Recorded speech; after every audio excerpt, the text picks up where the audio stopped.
at Live Casino and Hotel Maryland.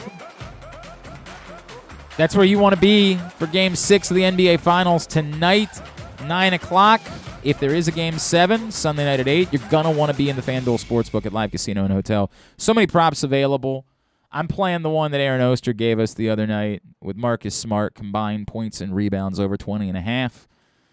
I'm going to roll that out there. He's hit it in every game in the Finals except the blowout in Game 2 when he only played 25 minutes. So I'm going to give a shot on that one. And in order to do that, you got to be in the FanDuel Sportsbook at Live Casino and Hotel Maryland. You want to reserve your spot for tonight. Make sure there's a table available. Make sure that there is a set of reclining chairs available for Game 6. Or you want to go ahead and think about a potential Game 7. Really keep in mind for Game 7. Dave Chappelle's playing all weekend in the FanDuel Sportsbook. And there is a lot of conjecture, a lot of thought about how big the crowds are going to be. So there's expected to be huge walk-up crowds in the FanDuel Sportsbook all weekend. You want to make sure you reserve your spot by emailing events@sportssocialmd.com. All right, coming up a little bit later on, we'll check in with our buddy Brad Kronthal from Alloy Sports. But right now, he is our friend Andrew Stetka. He's going to tell us what it is that he likes this week with his Stets and Figures. Andrew, what's up, buddy? What is it that you like this week? I still do love the idea of two guys. Oh, I think I might have missed. Andrew, can you say that again? What is it? I do love the idea of two guys. Jeez. I mean, I'm certainly not here to judge by any stretch of the imagination. But that's not what I expected today. I thought maybe you'd have some sports picks for us, Andrew. I thought that would be – I just didn't know that's where we were going. You know, I kind of thought that we would wait like 6 months and bring that back, but you went right ahead like 2 weeks 6 later months. and just went for 6 it. months, You didn't even hold on Andrew. to the joke I'm going to wait at all. 6 months. I'm sure that's what I'm going to do. I will look for – I don't know. I can't believe I remembered it for 2 weeks, more or less for 6 months. Jesus What do you mean? It's Christ. all over your TikTok and everything. I know you're very big on that. Oh, yeah, as you know, I am Mr. TikTok. We put up 2 videos, and that's it. Carson said, I've had enough. I'm good. That'll be the end of the TikTok. All right. I don't even know how you did. Griffin didn't even tell me how you did. I did. Oh boy, Jesus Christ. My fault. At least he figured out how to play the clip. I can only ask for so much. He figured out that. Well, I can tell you that we're still undefeated on soccer bets. Oh? Because Wales. Oh, that's was my right. choice That's to, right. To beat Yeah, what Ukraine. a jerk I do you know were that. picking against Ukraine. What a jerk you Yeah, were. well, Feel what good a about jerk it? I am for trying to help people win some money. Feel good about yourself there. What else? What else? He Feel a little fatter in the wallet for it. All right, That's all. settle down over there. He also had, he said to take the over 7.5 in the Game 2 of the Oilers Avalanche Yeah? after the Yeah, that 14 did goal not Game hit. 1. Yeah, that one went under. That was rough. And then there are 2 that are yet to be decided. Yeah, but you got something on the U.S. Open, right? He had something on the U.S. Open. He we wanted got Fitzpatrick. some U.S. Open plays. Because as you know, And we're still waiting on the Celtics, of course. Yes. My Right. pre-finals bet. yeah. How you feeling about that? I'm actually confident that we're going to see a Game 7. From there, I think we'll see. I'm not. This is a funny thing, right? Like, I definitely wouldn't feel confident about it, but I think it's. I think that they deserve to be favored tonight. Like, I don't think they're going to roll over. I don't think they're just going to die. But it really is alarming how they've hit this wall over the last 5 quarters. Like, I did not expect such a listless effort from them in Game 5. Maybe it was nothing more than a hangover from how they pissed away Game 4, maybe. But boy, it when people bring up the idea of them like hitting a wall and guys that have not played this many games before and all that sort of stuff, I don't know. That was stunning. I mean, they had nothing to offer in Game 5. I think what's encouraging is that you haven't actually. It's not like they've played well and still lost. They have not played well. Yeah. And the Warriors haven't really played. I mean, I think in comparison, obviously, they've played much better than the Celtics. But I don't think the Warriors have, other than the obvious Andrew Wiggins problem that they ran into the other night. The Warriors as a whole have not. It's not like they have blown them out. I mean, that third quarter. The Well, other night I mean, told game me except for a game lot game about- game 2 where they kicked their asses. Yeah, well, Like- we're going back a ways. Right, I hear you. Yeah. I hear you on that. Look, I don't know, man. I'm very confused by all of it. I'm with you. I don't think, but I just haven't. I think I want to say that's the follow-up. To have faith in the Celtics is tough too. just because I haven't seen it. I kept thinking at some point. It's a lean for me. Yeah. Yeah, I'm fine with that. I'm fine with saying I think that there's probably, if I percentage-wise, the Celtics have a 54% chance of winning this game. I think it's slightly better than 50-50, and they deserve to be slight favorites, right? But I have no confidence. And I don't have, to your point, I don't have a lot of confidence in the Warriors either, but the part that people talk about where it matters that they've been here before, that does seem to be a factor, although ironically Andrew Wiggins is the one that played the best, and he hasn't been here before. All right, let's get into Stets and Figures. Where we headed first? We're going to go to the finals. I think the one thing that we've noticed is happening is the total has just continued to crawl down, as we kind of expected that it would, getting into these later games of the series. And the total tonight is still sitting at 210, and I do like the under. I think the fact that I lean toward the Celtics, I think that means it's going to be a defensive struggle probably for both teams. And I think the under 210 is the way to play on that. I feel like if the Celtics are going to win, which, as I said, I lean that way, I think that it's going to be one of those defensive struggles where both teams kind of hover maybe around the 100-point mark. I hear you.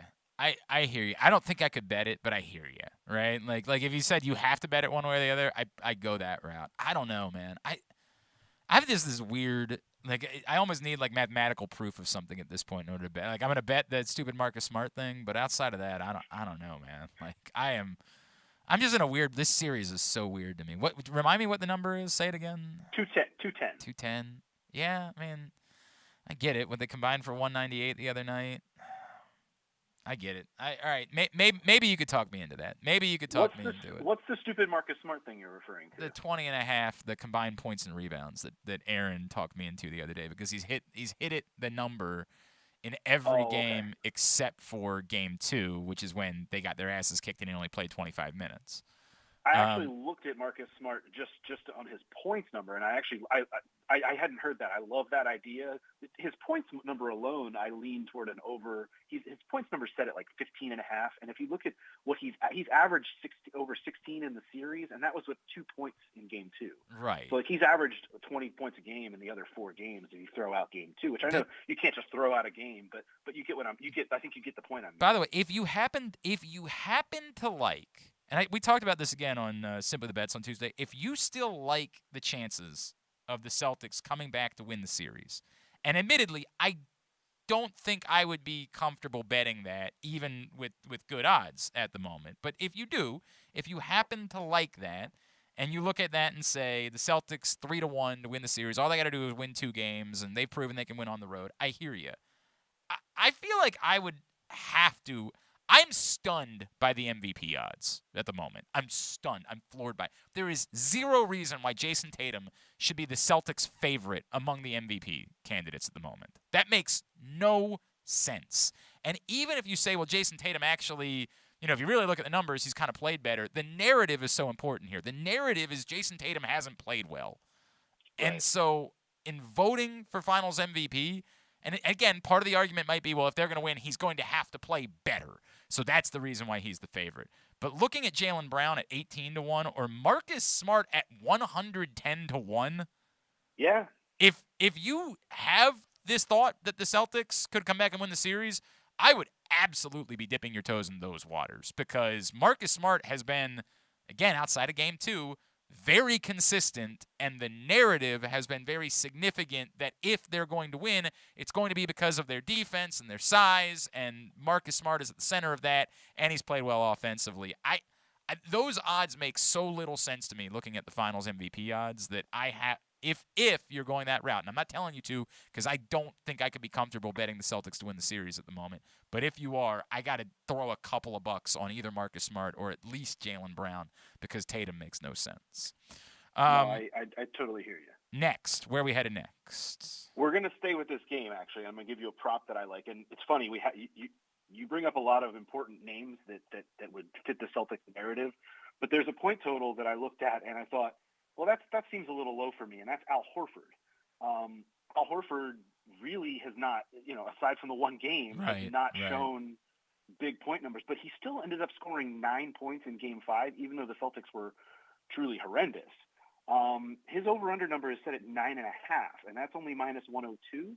I figure, why wouldn't you expect if the Celtics are going to win, they're going to need to get something out of Al Horford. A couple threes here and there, he can contribute from an offensive standpoint. If you believe that the Celtics have a chance to win tonight, I think they need to get something out of Al Horford. So I like him to go to score at least 10 points, to go over 9.5 in the game tonight as well. I definitely couldn't do it. I don't have the appetite. I hear you. I hear what you're saying, and I think it requires you to believe in the Celtics to have that be the case. Boy, I don't know if I can have the confidence. It's what when you and I talked after game 1, like this scenario where, hey, Jason Tatum should get better, yeah, but there is just no way to believe that Al Horford could keep doing that, and it's been even less than that. He's gone over that number once in the 4 games since. Let me ask you this: you talk about having confidence in the Celtics. Of all the outcomes that could happen in the game tonight, don't you feel like a Warriors blowout is the least likely? I disagree with that. I absolutely think there's a scenario by which reality sets in, right? Like where it gets away from you, especially if they the last 2 games they have not been the third quarter Warriors, right?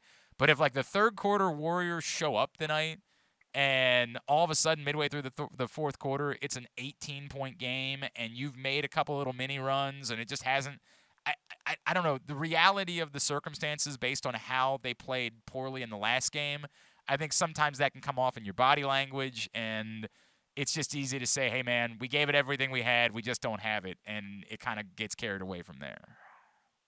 Yeah, no, I hear you. I feel like there's just something about the idea of, of Boston. There's obviously a buzz in Boston right now, like the golf tournament's going on. Yeah, I hear you, right? The Red Sox are playing, right? Like I feel like people are going to be jazzed up tonight. Oh, I think it's going to be raucous. I think it's going to be crazy tonight. But it was crazy in Game 4. You know what I mean? Like it was nuts in Game 4. You're right. I just feel like the least of the, if you take the 4 scenarios, Boston wins close, Warriors win close, Boston blow out, Warriors blow out. If what you're saying specifically like a 4-quarter blowout, no, I would be stunned by that. I don't think there's any world in which the Warriors go in there and blow out the Celtics for 4 quarters. I think that no matter what, even if the Warriors win, it's because they pull away, and this blowout is because they pull away in the second half. I think that the likelihood of a 4-quarter blowout for the Celtics is just as likely as the 4-quarter blowout for the Warriors, though. I just don't, from a basketball perspective, I don't see it. Fair enough. Next, what's Andrew Stetka, Stets and Figures? Where are we going next? We're going to go to baseball. This Orioles Blue Jays series has been weird. I guess is the easiest way to put it. Entertaining. Entertaining and weird, and there's been runs. And when I looked at some of the numbers for the game today, I thought, why is the Blue Jays team total only 5 runs? Give me over 5 runs at even money, actually. Tyler Wells has been okay, but the bullpen has decidedly not been okay for the Orioles. And I just feel like why couldn't the Blue Jays score at least 6 against the Orioles today? So especially for the value, you're not having to pay anything. It's an even money bet. Give me the Blue Jays at over 5 runs. I can't trust the Orioles bullpen right now to hold anything down. Much less, like I said, Tyler Wells has been okay, but he's not been good. Holding it down. Tyler Wells has been good. He's the Orioles' best pitcher. Like that's the. Well, I hear you. It's a low bar. I get it. That's a sentence that I'm not sure I expected to hear, but yeah. But it's the reality. That's where we are. He's their best pitcher. We're also just talking about the Blue Jays here. Right. No, I hear you. I look offensively, and that ball is really flying out of that stadium, as we saw. Quite a few homers in the games the last few days. I'm with you. It's just that some of us like the team, so there's that. Yeah. Well, some of us are. Anyway, some of us are living in reality as well. Last one. Another baseball bet. You see what the Padres are doing right now? They hung like 20 on the Cubs last night, right? Yeah, they're pretty good right now. The over/under in that game today against the Cubs is 10.5. Give me over and add it with the Padres money line. The Padres have won 6 of 7, 6 of their last 7 wins. They've won 7 of 10. 6 of the last 7 wins have been by at least 3 runs. They've got Joe Musgrove on the mound today. He's very good. I'm not sure if you've heard. And the Cubs are a trash fire right now. They've lost 9 straight. You can get plus 166 if you bet the Padres money line and over 10.5 runs in the game. I regret to inform you the number's bumped up to 11. Well, that must have just happened in the last 20 minutes. Regret to inform you. I mean, it just happened.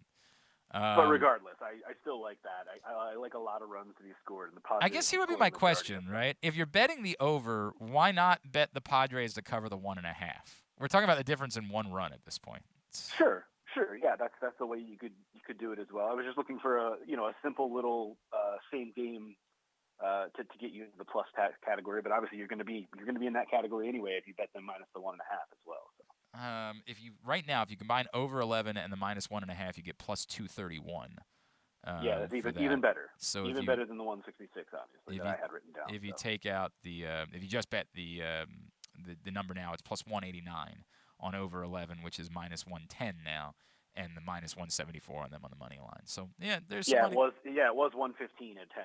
So that's what I had written down. I literally just checked it 20 minutes ago. No, I'm not mad at it. I assure you, I'm not mad. Oh no, I know. So, the lines be moving when you're betting. All right, Andrew Stetka. We will see how it is. So what Andrew Stetka says he likes is the Padres over 11 and to win on the money line and the idea of two guys. That's what he says he likes for this week. Yeah, so get your bets Glenn, in. Before I go, what was that ticket you had on the Lightning, by the way? It was them to win the Stanley Cup, but I smartly hedged that bet. Oh, did you? Yes, okay. I assure you, I knew what I was doing going in these here Stanley Cup Finals. I said, I'm not putting all of my – look, I watched the Avalanche too, bro. Although there was a moment last night when the Lightning scored back-to-back goals where I was like, oh, piss. I'll tell you what, I kid you not. So the reason I bring it up is because I looked at that number this morning. The Lightning are still – you can get plus 230 right now. And I just for the value, I kind of do like that. But it's funny. I was watching the game last night and had to run the trash out. I took the trash to the curb, and by the time I came back, the Lightning had tied the game. Yeah, it was obviously that quick. Yep. And so that's a team that I would not count them out even after losing game one. Just letting you know. I got the ticket at 11-1 is when I got 11-1. 11-1 before the. Yeah, it was a really good number on the back-to-back Stanley Cup champions. But the fact that you can still now get them even after losing game one at better than 2-1 odds. I hear you. I just the Avs are so loaded, man. They have so much, and I get it outside of goalie. Like that's the one issue that they have. But God, they're just so loaded. That is a factor. Yeah, and look, it definitely helps Tampa. They got Braden Point back. That was very clear. But I don't know. I still don't think I see it. All right, at Stetka on Twitter is how you follow him. Appreciate you, pal. We'll talk to you in a couple weeks, all right? All right, cheers. See you, buddy. Andrew Stetka with his Stets and Figures here on Weekend at Bookies. Let's talk a little bit more about Game 6 and dive into some of the baseball lines for today. Our friend Brad Kronthal from Alloy Sports will join us next. This is Weekend at Bookies. Hey Birdland families, this Father's Day, join the O's in celebrating Dad at the Yard as they take on the Tampa Bay Rays Sunday, June 19th at 1:35. Go above and beyond by treating Dad to a fun-filled day with the entire family. Make sure to get to the ballpark early because the first 10,000 fans ages 15 and over will receive an Orioles golf visor. Dad's Day done right this year with the O's. Don't wait until the last minute when planning Father's Day. Secure your tickets now at Orioles.com/tickets. Sports fans, the wait is over. The all-new Fanduel Sportsbook is now open at Live Casino and Hotel in Hanover, Maryland. This is your chance to win big right in your own backyard. Bet on every sport with self-service kiosks and watch all of the action from the best seat in the house. Make every moment more at the all-new Fanduel Sportsbook at Live Casino and Hotel in Hanover. Please play responsibly. Gambling problem? Please call 1-800-GAMBLER or visit mdgamblinghelp.org. Are you ready, soccer fans? This summer, the English Premier League returns to Baltimore. Arsenal, Everton, square off in the Charm City match, July 16th, under the lights at M&T Bank Stadium, home of the Baltimore Ravens. This is your only opportunity to take in a Premier League match this summer in the Mid-Atlantic region. Individual and group tickets are on sale at BaltimoreRavens.com. That first sip.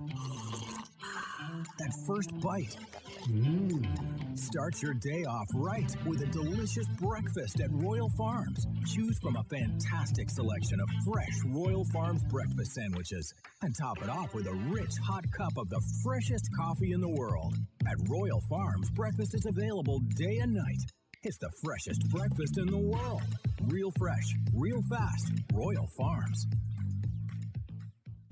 Come in for Glory Burgers, Glory Wings. There's glory for everyone at Glory Days Grill. Enjoy our award-winning burgers, ribs, and wings, or try our fresh salads, hand-cut salmon, or our scrumptious sandwiches. Yum! Come in for our daily specials every weekday, like $7.99 burgers on Mondays and $6.99 nachos on Thursdays. Dine in and let us serve you, or order online at glorydaysgrill.com and take it home. Visit us at glorydaysgrill.com for a location near you. Glory Days Grill, great food, good sports. The 2022 baseball season is in full swing, and the future is brighter than ever for your Baltimore Orioles. I'm Paul Valley. And I'm Zach Goodman. And together we bring you the Bat Around every Saturday from 10 a.m. to noon with everything you need to know about the Orioles and baseball as a whole. From veterans like Cedric Mullins, Austin Hayes, and Ryan Mountcastle, To young stars like Adley Rutschman, Grayson Rodriguez, and DL Hall. we've got you covered for every game, every pitch, And every debut. You can watch us at youtube.com/PressBoxOnline and Facebook.com/PressBoxSports, or you can listen at PressBoxOnline.com/radio. So join us live on the Bat Around every Saturday from 10 a.m. to noon right here at PressBox Sports. It's statistically proven that the show sounds better if you're not wearing pants. Like me, right now. You're listening to Glenn Clark Radio. We continue here on Weekend at Bookies, brought to you by the Fanduel Sportsbook at Live Casino and Hotel Maryland. And we welcome back to the program our friend from Alloy Sports. He's our buddy, Mr. Brad Kronthal. He's with us now here on Weekend at Bookies. Brad, what's going on, pal? How are you? Doing well, Glenn. Glad to be back on. Great game tonight in the NBA. Might be the end of it. We'll see. Happy to be back with you. How's everything with you? Everything is good, man. Tell me about the backs against the wall strategy. Yeah, so this is a strategy. We wanted to come back to it. We ran it about a month ago, and we're touching back on it for this week, and it's, putting in a few stats that we think lead to winning with a few filters. So what went into it were teams with we added a couple stats. They were rebounds per game and steals per game. We're looking at the team with the better optics there, and we wanted to see teams coming off a loss. So when looking at this strategy, the Warriors fit it. So obviously they don't fit for tonight because they're not coming off a loss. Correct. So something that's interesting with us is the potential to fade a strategy. We give you that option. So when we fade it, the Celtics pop up, and they pop up in a profitable spread bucket. So when the Celtics pop up, there's a 6% ROI for teams that we like to call slight favorites. So when they fall in the spread range of -5 to 0, Celtics were at -3.5 last I saw, and they won 54% of games. It's all a way to contrive the data to see what you want to bet on and how it works best for you. So it's really interesting finding a strategy that fits and then maybe looking at the inverse or fading it and seeing how that does. So this is interesting because the Celtics obviously were coming off a loss in the last game. How did this work out in Game 5? Yeah, so Game 5, it obviously liked the Warriors, and the Warriors were actually favored. So it all depends where you are as a team and where you're looking at on the spread. Because the Warriors are on the road now, you find them at underdogs being +3.5, +4, depending on the book. We're looking at Fanduel, obviously. Yeah. So it actually would not have been favorable to bet the Celtics in that one. Really, it all depends. The way we break it down is we break it down into different buckets instead of just saying, here's every single game that's happened with this strategy. We break it down for the most action, the most winnings into 4 spread buckets, being the heavy favorites, slight underdogs, heavy underdogs, and getting better data from those different buckets as opposed to just showing it all at once. So the last game, just because we faded it, we actually liked the Warriors, but they weren't coming off loss either. So, it's very interesting. But the Celtics, we wouldn't have liked that one. And the Warriors, even if they came off a loss for this one, they would have been an underdog. And the underdog's not profitable in this week's in this game's strategy. So again, for the dumb guys in the audience, me, I'm the captain of that team. The strategy works for the Celtics tonight. If you want to fade it. So it actually does. So tonight it works out where the Celtics are a team that comes into the game with lower rebounds and steals per game. Okay. And they are coming off a loss. And it just so happens that when they're in the spread range of -5 to 0, that they're winning. Teams are winning with these characteristics at a 54% rate, a 6% return on investment. So the total record this year of teams in that spread range is 74, 59, and 4. Okay. I mean, so it's not overwhelming, but there is a return on investment there, and probably makes it worthy of the invest. Boy, this is tough, man. This is the problem that I have. And Alloy Sports is amazing. But my God, my head spins sometimes. You give me all this information, right? Like sometimes I'm like, I can't handle all of this. It does, and at the end of the day, it's all about what you're comfortable on. I mean, it's funny. Like this strategy was built in mind looking at the better team, and just because you fade it, there is a profitable bucket there where it makes sense. Now, for us, we really feel good when you're in that 10% or higher return on investment range. That's where we feel really good about placing a bet. Okay. But these give you the options as a bettor. Hey, do I like the Celtics? Well, they are profitable here. Maybe you run a few more numbers with it and go from there. But this gives you that starting point as to, hey, there is an option here where, my strategy when I stated it, it works in this case for the Celtics. Are there gives you that option. Are there any other strategies that have jumped out at you as being profitable during the course of the finals? Yeah, absolutely. So we actually have a bunch of different strategies. I want to say 18 that we've been pushing out regularly, and I'd be remiss if I didn't tell you that a lot of them like the Warriors. So one thing coming into each series is interesting. When it tells you the team to bet in that first game, it's usually kind of a tell, like, who do you like in that series if you do series betting? So a lot of these strategies favor the Warriors, but in this specific game, they don't like them because of their stance being an underdog.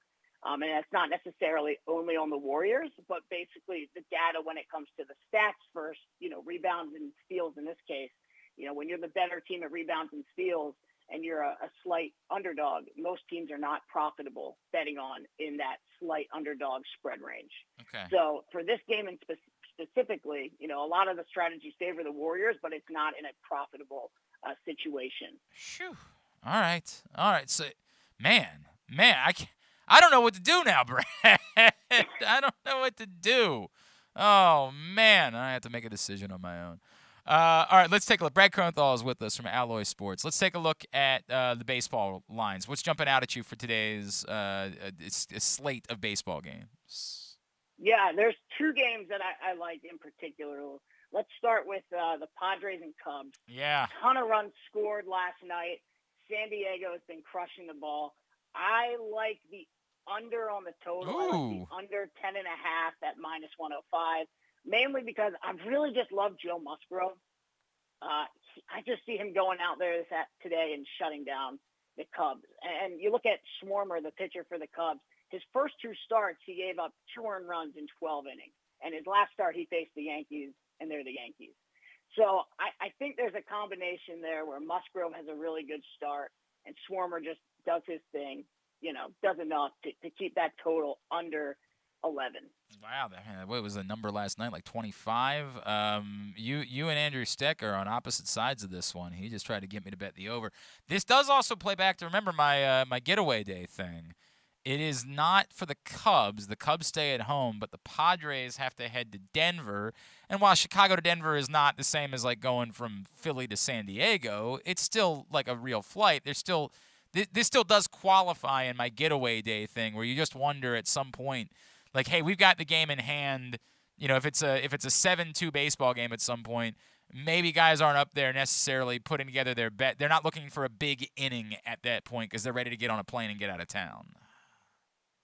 Absolutely. I think that I was on board with you the last time we chatted a couple weeks ago, and I don't think that one hit. So we got to get back on track. All right. Well, now I'm worried about it. Thanks a lot, Brad. Thanks for that. We got to get back on track, Glenn. It's called, if you're winning, then you're hot. If you're That's losing, true. It's called regression. That's too, right. So. That's right. All right. What else? What else are you looking at? I'm looking at Angels and Mariners, which I think is the best matchup of the day. Shohei versus George Kirby, the young stud.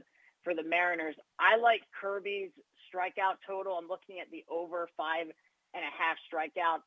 Angels strike out the most, tied for the most in baseball with 604 this season. Kirby's really good at home with his strikeout ranges. He's got 20 Ks and 16 innings pitched. I like Kirby's strikeout total. I kind of like the Mariners too today, but I'm just more sold on Kirby going longer in this game and striking out, at least 6 Angels in this game. And they've struggled a lot recently. Correct me if I'm wrong. Shohei Ohtani has not been his most dominant on the mound of late, correct? No, he hasn't, and neither have the Angels of winning, barely any games recently. New manager and they've been awful. So, this seemed like the year for the Angels where finally they're putting it together. Oh, yeah. Trout's going to make the playoffs again, and then just like a snap of a finger, they lose half a month in a row, and they're in trouble. But they did not get no hit last night, so they got that going for them, which is nice. They decidedly did not get no hit as they came up with one in the late in the game. All right, give me anything else in the baseball slate that you like?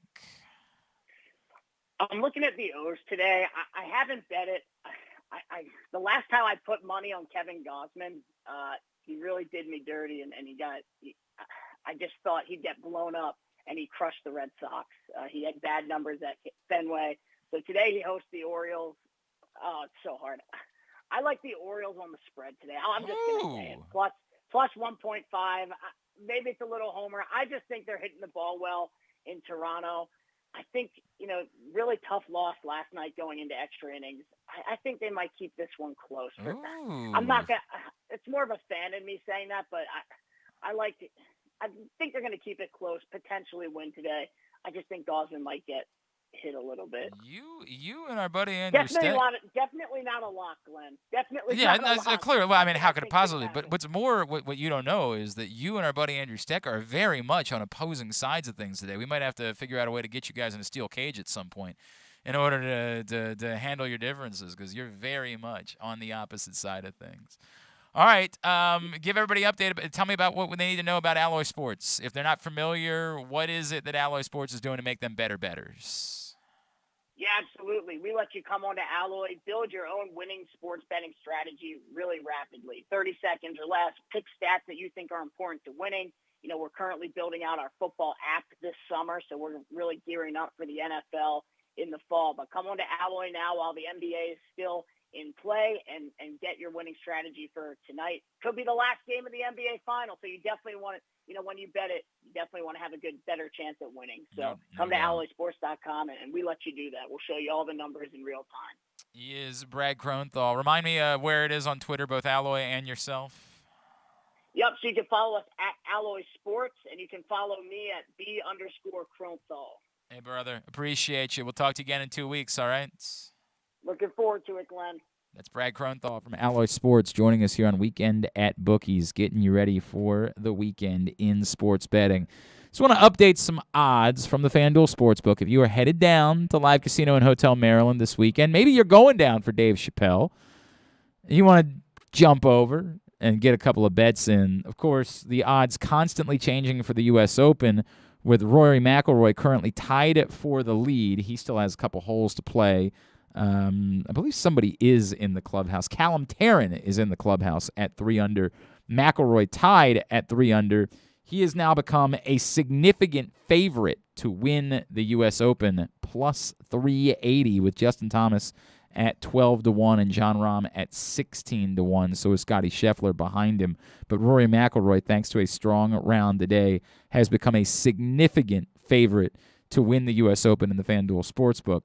As Andrew Stetka mentioned after Game 1 of the Stanley Cup Final last night, now in the series, Lightning plus 230, Avalanche minus 270. What was interesting to me, despite the fact that he scored the game-winning goal last night, not really much of movement as far as MVP odds. Andrei Burakovsky still sitting all the way down at 300-1 to win the Conn Smythe, the Stanley Cup Final MVP. Now, what I get is that it's not likely for him to score overtime game winners in 4 separate wins, and that's basically his only path to being the Conn Smythe winner. But just worth at least noting that that's a number that is out there and available.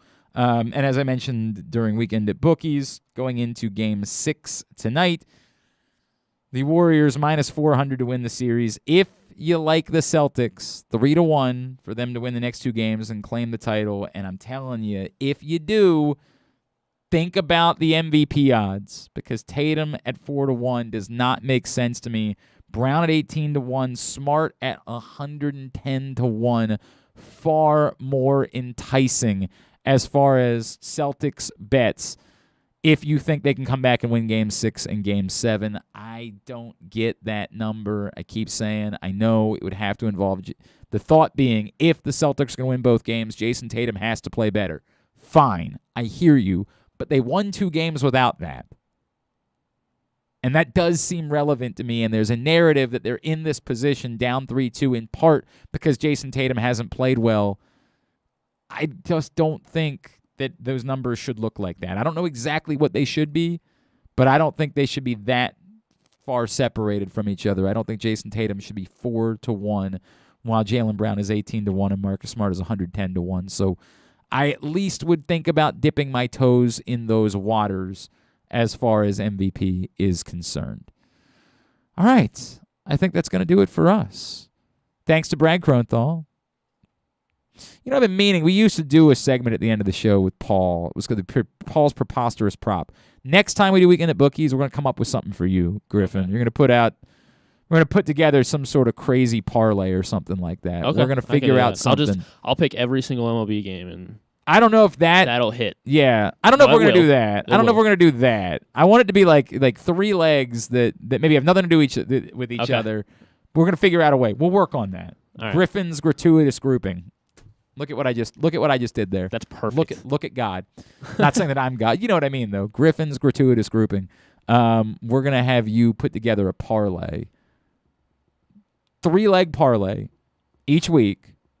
Random 3-leg parlay.